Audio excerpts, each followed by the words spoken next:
Hey friends, welcome to episode 18 of A Lovely Yarn Podcast. My name is Amber and I am coming to you from Western Pennsylvania on a very snowy yet sunny morning. Yay! Yesterday was so gray, so this is wonderful. We were supposed to get quite a bit of snow, but I think we ended up only getting maybe 3 or 4 inches. And I know that because this morning I went out and I cleaned my husband's work vehicle off and there was quite a bit of snow on there, but not as much as they thought we would get. So let's get started. I have a lot of finished objects to share with you guys today, and so I'm just going to get started with those. Last time I podcasted, I was working on my Blakely hat by Rachel M. Reese. This was a test knit, and I finished it, and I put the details up on my Ravelry page, which I will, just as an upfront, all of my show notes are in the description box here on my YouTube video, and I provide links to as many things as I can, so you should be able just to click on that and go right to the information. And I will also put my Instagram information and my Ravelry information. Trying to get better about updating my Ravelry page. I'm not very good at that, but I did put this hat on there. Oh, and another thing I wanted to just say up front is I am on a stash down, no buying yarn little challenge. And so all the projects that you see will be knitted with stash yarn and projects or patterns that I already own or free patterns that I find on Ravelry. Okay, it's still kind of early this morning. I feel quite energetic, but I feel like I maybe could benefit from like a cup of tea or something, but that's okay.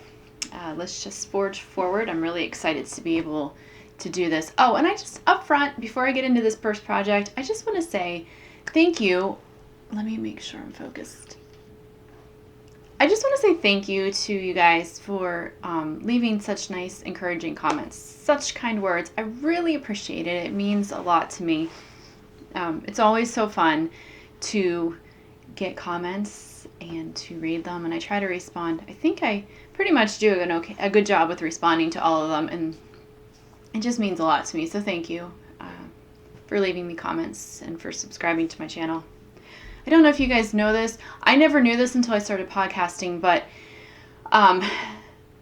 when you get likes and even dislikes, because I do get some dislikes, but all of that activity on your podcast actually pushes your video out into the world more. So any kind of activity you have on it, like subscriptions and all that. And I didn't realize that, but I guess it's like every other social media outlet. You know, I know that's how Instagram is, so it's slightly annoying to me, but oh well, what are you going to do? That's the way it is. But anyway, let me show you this awesome hat. I love this pattern so much. I really would recommend that you buy this pattern. This is the Blakely hat by Rachel M. Reese. And as I said, this was a test knit, so I don't know that I don't know if this is released yet, but if it's not, it will be very soon. And I guess I should say today is March 4th, Monday, March 4th. So this hat is so cool. I love the ridges on it. And I'm not going to give a lot of details because this is a pattern that you do have to pay for. But it was a super easy knit, and yet I just love the look that it produces. So I knit this out of Cascade 220 Sport, which is a non-superwash wool. And this is the, I'll link the color below because I don't remember it off the top of my head, but it's really pretty. It's like blue, green, it's got specks of yellow in it. And because of that, I chose this yellow pom-pom, which is actually way out of my comfort zone. I typically don't do this. I'm a very neutral girl. But I just thought this was so much fun. And this is actually hand spun, not my hand spun. I acquired this hand spun years back before I even knew how to spin myself. We went to a Revolutionary War reenactment at a state park that is semi-close to us. And they had some like handworks vendors there, so people that were doing crafts that would have been done at that period of time. And so there was there was a guy there that was carving wooden spoons and bowls, and then there was a blacksmith there, but other ones as well. But then there was a woman there who was selling her fiber and her hand spun yarn, and she was a shepherdess. So I did not spin at that time. It wasn't even on my radar, but I bought a couple skeins of her hand spun, including this, which is, I think what she did is she spun together a white fiber and then a yellow dyed fiber, and she also dyed it herself. And then the other skein that I bought was a blue and white. So let me see if I can zoom up so you can maybe see what I'm talking about. Yeah, so I just think this made such a fun pom-pom. And here we go. Here's the color. And I have pictures of this on my Ravelry page with me actually wearing it on my head. I'm not going to do that today because I have my hair pulled back. But yeah, I love it. I love it. Rachel, I just want to say, if you're watching, thank you so much for letting me test knit this. This was so much fun. And I actually she gave me a copy of her Hyla sweater that as a gift for test knitting this, and I cannot wait to make it. It is a really pretty, classic, simple looking sweater that I think it looks like it's garter, except it has these, I think, 3 cables running up the front. So it looks like it's so up my alley. So I cannot wait to knit that. I don't know when I'll get to that because I have some other plans that I'm going to be talking about here in a little bit. But yeah, very nice pattern. I think she's pretty new in the design world. She has 4 patterns so far that she's released on Ravelry. That sweater, a shawl, this hat now, and this really cool scarf. It's so cool with all this fringe on it. And yeah, I think that is what she has so far. But I love this. The pattern was so well written. So I recommend this pattern. Okay, and then my other finished object is another test knit that I absolutely adored working on. And I showed this to you guys last week as well, or my last podcast. This is the Restful Shawl by the Little Home Designs, and this is Beck's. And it's done.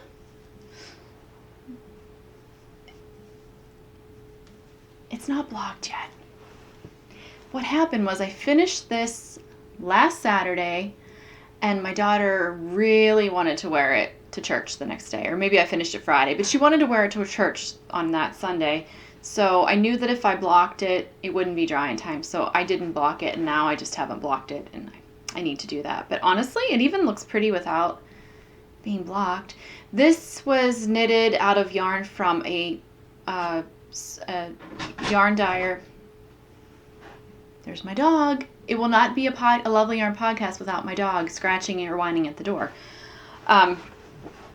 Anyway, this was dyed by a woman that I think she's out of Tennessee, but her company name is called Knitting Notions, and she's not on Instagram. As far as I could tell, I kind of did a little search for her and couldn't find her, but she comes every year to our Knit and Crochet Festival in Pittsburgh.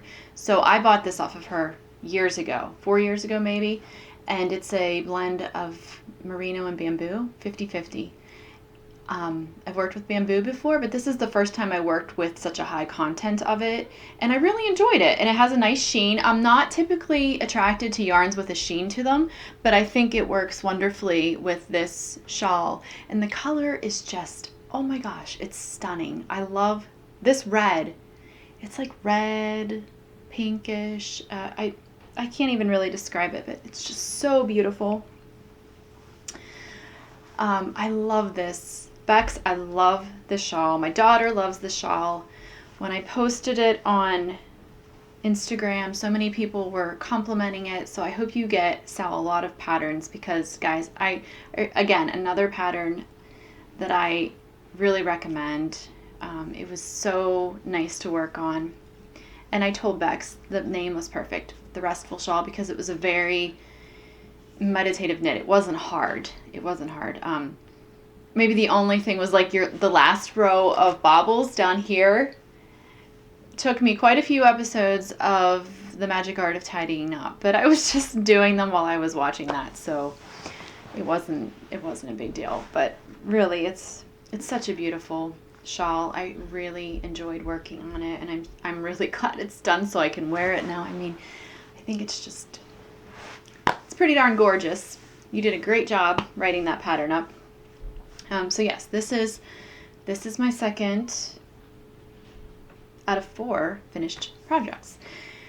The next 2 projects I'm going to show you are for the prayer shawl ministry that a friend of mine and myself started at our church. We revamped it, and we're getting it going again. It had kind of gone to sleep for a while, so we're trying to resurrect that ministry and get it started. But I showed one of these last podcast. So let me show you the finished object. Oops, upside down.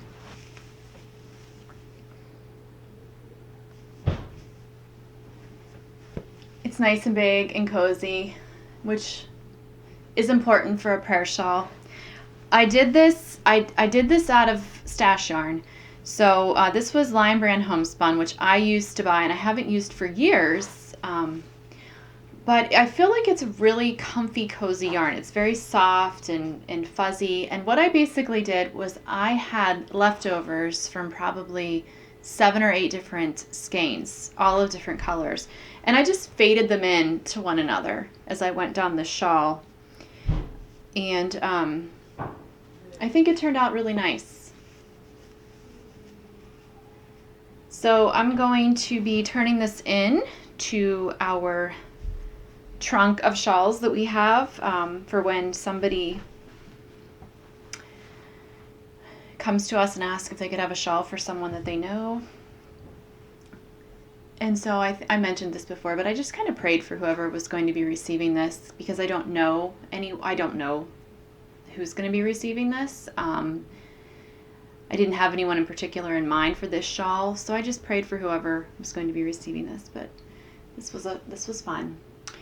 And I wanted to tell you that last podcast I mentioned that I may have to break my yarn spending freeze temporarily to buy some yarn for the shawl ministry, because most of my yarn is stuff that has to be hand washed, and I'm not going to make shawls for people that have to, and they're going through trials and hard things, and then they have to hand wash these shawls. So I mentioned that, and I had some suggestions in the comments, so I really appreciate that. And then Martha, and I'll link her Instagram account below, she contacted me on Instagram and asked me if she could send me yarn. She's in the process of moving, and she had some like acrylic yarn that she was pretty sure she wasn't going to use. So let me show you. Excuse the crinkling for a minute. She sent me this box full of yarn to use for the prayer shawl ministry. So that was so incredibly sweet and thoughtful of her. Like, Martha, if you're watching this, thank you so much. You are a sweetheart. I was so blown away. When I got home, I was somewhere, and I came home in this huge box on my porch, and I just didn't expect for her to send so much, but I was so grateful. So I think I'm going to do a shawl. This is that Lion Brand Homespun again. I think I'm going to do a shawl out of this next. So it's like a charcoal and then a silver color. And I think that'll make a nice shawl. And then there's other yarn in here. And then she also threw in some yarn for me, because she knew I was on this yarn spending freeze, and she's just so generous that she put in yarn. Hold on, I gotta fix it. It's coming undone here. So she hand dyed some yarn. She sent me this. This is gonna make a pretty shawl. This would not be one that I would do for the prayer shawl ministry, because this is all hand washed. This is alpaca. This is alpaca wool and a silk blend, and this is Cloudborn. These two, and then this one is. Did she tell me it's Merino? No, I don't remember. She did tell me, but it is. I love these colors. And it's got little bits of blue in it, and like browns and pinks. It's just really beautiful. So wasn't that sweet of her? So sweet of her. And I guess while I'm talking about acquisitions, I haven't really mentioned those in my podcast because I haven't been buying anything, but Martha sent me this, and then Carrie, who sent me this wonderful, beautiful package back before Christmas, she sent me more yarn that came last week. So let me grab that out because I also have that over here. Sorry. Okay, so Carrie, who is also just such a generous woman, she sent me this last week. I have the tags. She sent the tags. These are all MCNs. So merino, cashmere, and nylon. This is humongous. I think Carrie, are there 2 skeins in this? Because it looks like it. And then these 2. And this, I love these blues and greens. And my favorite color is blue. And I realized just recently that I don't have any knitted blue, like navy stuff. I don't know why that is, because I wear so much of that color. So this is from Carrie on the Coast. I'll link her Instagram account below as well. So many generous people out there. I really appreciate it. I really do. Like, it's very humbling to me, and it's hard to accept gifts. I don't know. I think a lot of people are like that. It's really hard to accept gifts, but I really appreciate them. It means so much. Martha and Carrie and other people in the past that have sent me stuff. Robin and Ashley, and I know that I'm just not thinking straight. Like, I'm gonna miss people. I hate to even mention names, but like, it's just so generous. So this is done. Now the second shawl that I have done, I made this for somebody in particular, and I did have to buy yarn for this because I hadn't received the box from Martha yet, and this shawl is for a woman that my husband works with, and he had mentioned something to me about her and said, would you be able to make her shawl? And I'm like, sure. So I just posted a picture of this on Instagram this past weekend. So here we go.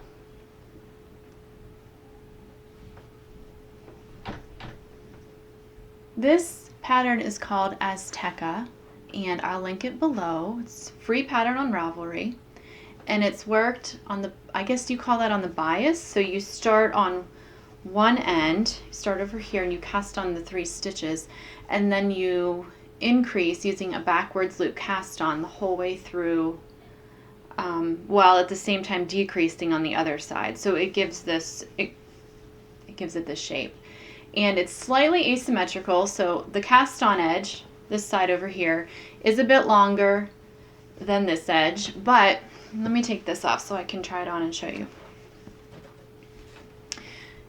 It's so cozy though, so cozy. I've never knit a shawl with this shape or using this technique. So I can't really see what I'm doing, but you get the gist. And then when you put it on, it's really, the ends, this side's maybe a little bit longer than the other side, but it's really cozy. So let me show you what yarn I used.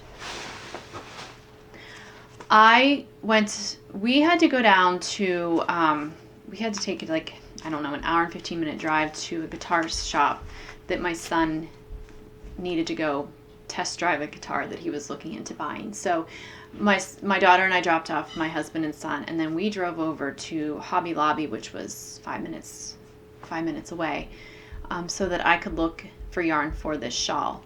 And I had only been to Hobby Lobby maybe twice before. Because it's so far away, I just don't really typically go there. But I found this yarn there, and actually I found quite a bit of yarn there that I would use for the prayer shawl ministry, because it's mostly acrylic, but they also have some that are blended with some wool, and this particular one is blended with alpaca, and most of them are machine wash and dry. And that's what I'm looking for with shawls that I make for the prayer ministry. So this one is called Yarn Bee, Andy's Alpaca, Moonlight, Mesa. Let's see. And it's mostly blues and coral or a pink, different shades of blue, some silver.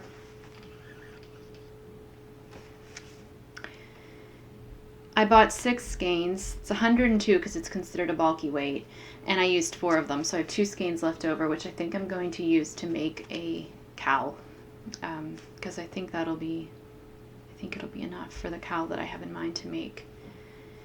So this blend is 80% acrylic, 20% alpaca, and it is so soft and cozy.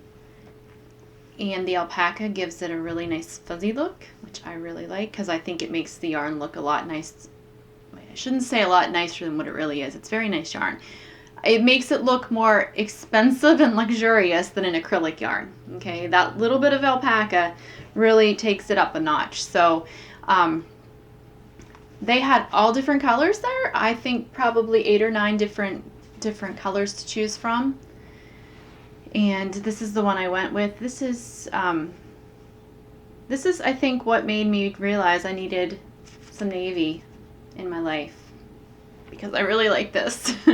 I really like it a lot. In fact, if I had more of this, I'd make myself one of these, but that's okay. Maybe sometime in the future. So Brad's going to take this in, he has to go up to the office that this particular woman works at on Friday. So he's going to take it up to her and give it to her. Then I'm going to wrap it up and put a little card in there, just letting her know that she's prayed for, she's being prayed for, and that we were thinking about her.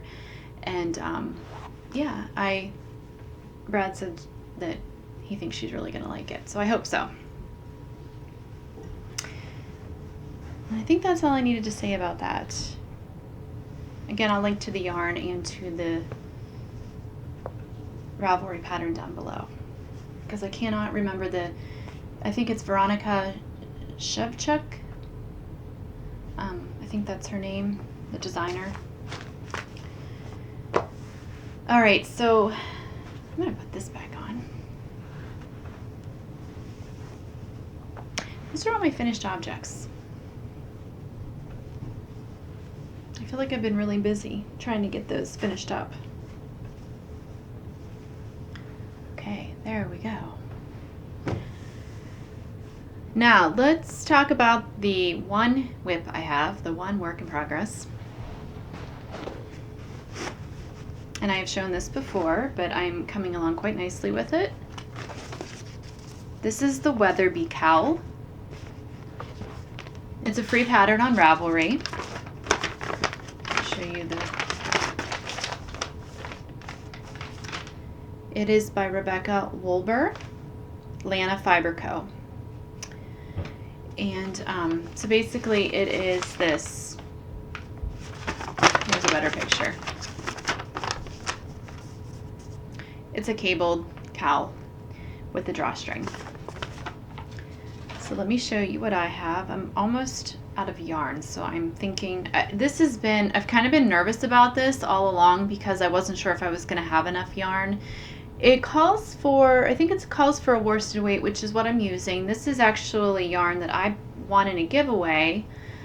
It's by Lydia's Flock, and it is her yarn from her sheep, and it's really, really beautiful yarn in a very nice neutral color that will go with a lot of my clothing. But the way this is knit is you knit up this way, and you're doing these 3 cable repeats as you knit, and then when it's done you fold it over like this, Kitchener stitch it up this side, and then you're going to stitch, you make a buttonhole here, and then you'll fold that over with your drawstring I-cord inside. So this is basically what it's going to end up. And I feel like this is going to be really super, like, humongous on my neck. And I kept looking at the pattern thinking, did I read something wrong? Did I put too many, like, of these repeats in between? But I didn't. So I don't know. And then it also is very narrow. So I'm a little concerned about that, how it's going to fit. I'm wondering if it's going to be too tight. But what I'm hoping will save me is blocking it. And I almost blocked it last night just to see, but I thought, I mean, really, I'm so close to being done. So I might as well just wait and then block it. And then if it's not going to work, I mean, worst case scenario, I have to rip it out, which would really stink. But, you know, it's not like I've never had to do that before. So, but I'm hoping that blocking, because blocking is a very magical thing many times, I'm hoping that helps solve what I see as a potential problem with this pattern. Yeah, because this is what I have left, and I have to have enough to make the I-cord drawstring, and I also need to have enough to Kitchener stitch it. Now I have some yarn that is very similar in color to this, so I'm thinking that I need to just kind of hold them up to one another again, just to make sure I'm going to be cool with this. But I'm thinking I might just finish out the cowl with this, use it up, and then use the other skein that I have that's close in color. And it's also another 100% wool yarn. I might use that to make the drawstring cord and to Kitchener stitch it shut. That way I can hopefully get a bit more width on this. So I talked about these little leather tabs that Rhonda and her son sent me. Gelderman Leatherworks, I think is what it is on Etsy. I'll link it below again since I'm talking about them again. But what I'll do is after I have my I-cord made, I'm going to put these on the ends of the drawstrings, which is basically what it shows in this pattern. So you can see they put the little tabs on the end. I'm always so paranoid that I'm not focusing. I know I say that all the time because I think my 2 podcasts ago it was a little bit unfocused for like 4 minutes, and it drove me crazy when I was editing it, but I was like, 4 minutes is not really that big of a deal. So this is really close to being done, because after I finished my 2 prayer shawl ministry shawls, I just thought, this has been on my needles too long for what I'm comfortable with. I don't like when projects are on my needles a long time. So I wanted to just really focus on this. So this is all I've been knitting the last few days. And that is, that's it, guys. I do have a sweater that I totally forgot about that I think I knitted early last fall. Oh, what's it called? I don't know. Maybe I'll show that next week, because my plan is I have it completely done except to put the sleeves in, because the pattern is written up for a sleeveless shirt, like just sleeve caps. And I made one prior that was just the sleeve caps, and then when I made this new one, I wanted to put set-in sleeves in, but I didn't know how to do that, so I had to look it up. And then I did it, and it was using short rows, but the short row technique that this particular tutorial gave left these gaping holes in, like, around the arm where I was doing them, and so I ripped out that arm because I was not happy with that. So I need to figure out how, I forget, is it German short rows that that tidy that up a little bit?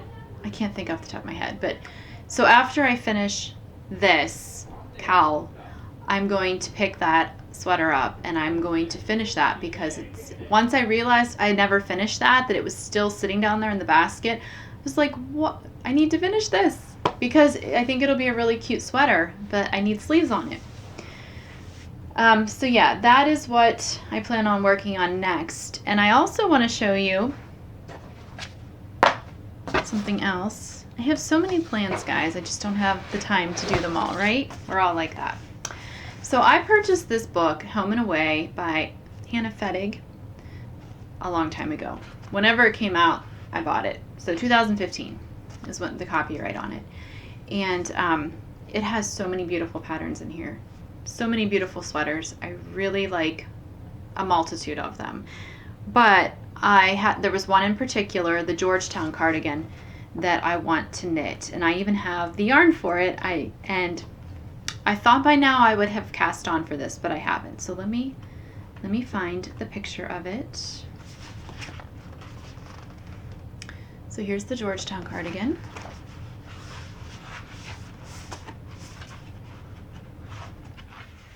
No, that wasn't the Georgetown cardigan. This is the Georgetown cardigan. Okay.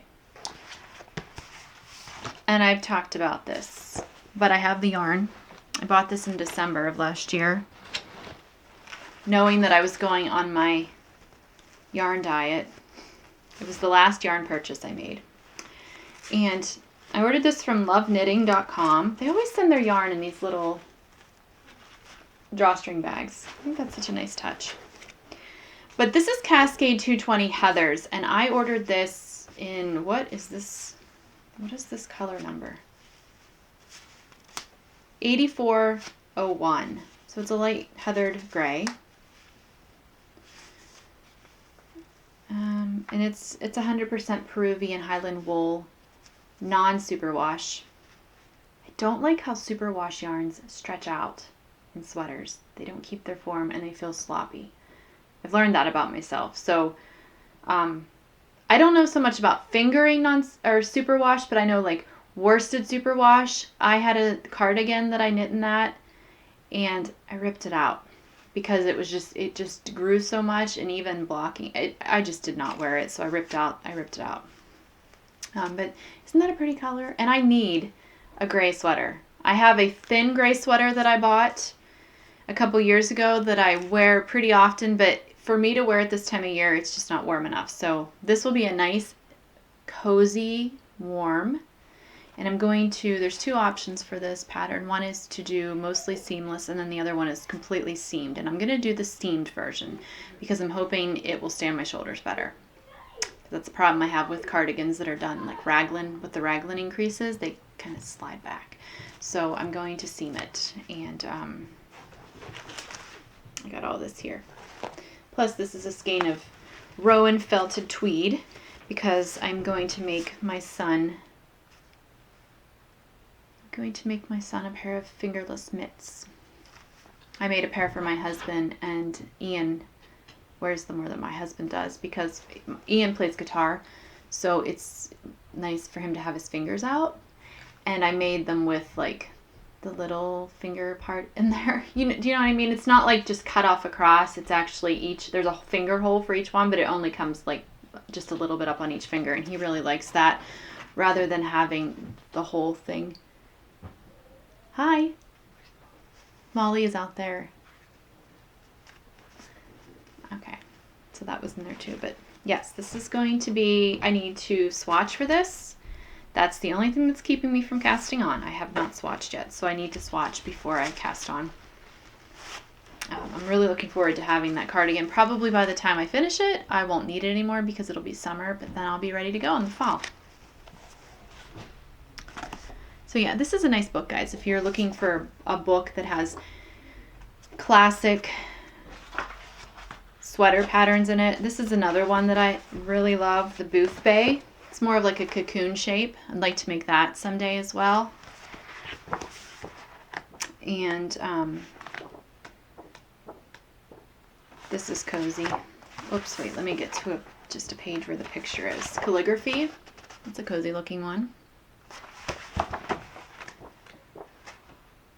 And the Rosemont. So when I was trying to decide what pattern I wanted to do, it was between the Rosemont and the Georgetown, and I decided to go with the Georgetown just because I thought it might fit me a little bit better.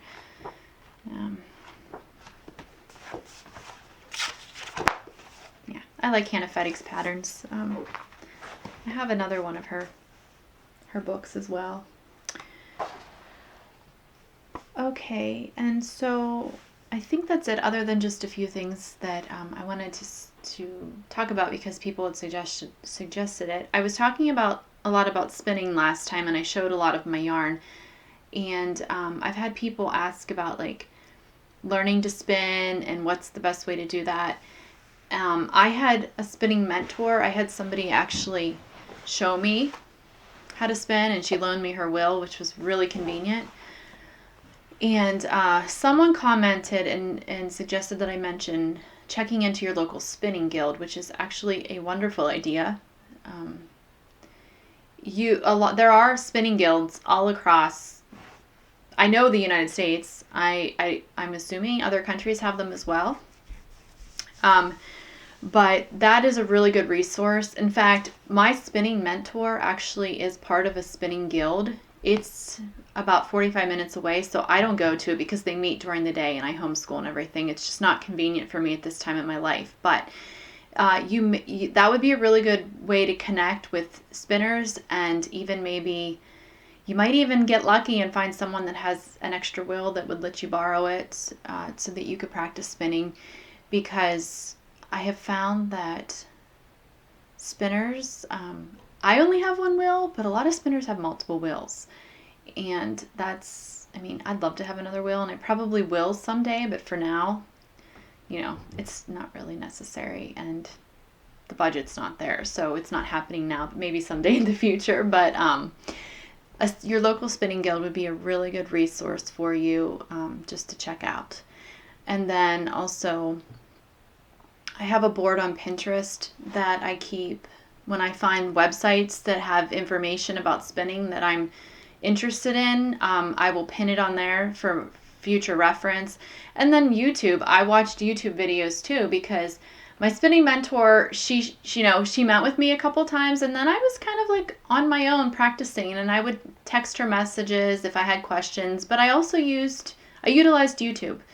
And I think we're just, these days we're really used to having that resource. It's a great resource. So that's another good resource. But I thought that was such a great suggestion. Check your local spinning guild, because they're, I feel like spinners, knitters, crocheters, all, the fiber arts, and maybe it's like this in every different art or craft or handiwork, but people are always so willing and excited to pass on their knowledge to others who are wanting to learn. So I think that would be a good place to start if you have a spinning guild or a fiber guild in your area. Okay, thank you guys so much for watching, and if you leave comments, thank you in advance. Like I said earlier, I really enjoy reading them, and I'm really happy I can come here and share what I'm doing with you guys. So have a wonderful week. We're just getting started on our week. It's, like I said earlier, it's Monday, and I like Mondays. They're like a restart after the weekend. I enjoy the weekends, but I also really like Monday, even though it is laundry day and I usually have mounds of laundry to do. For some reason, I still like this day of the week. So I hope you guys have a great week. Thanks again for watching. Take care.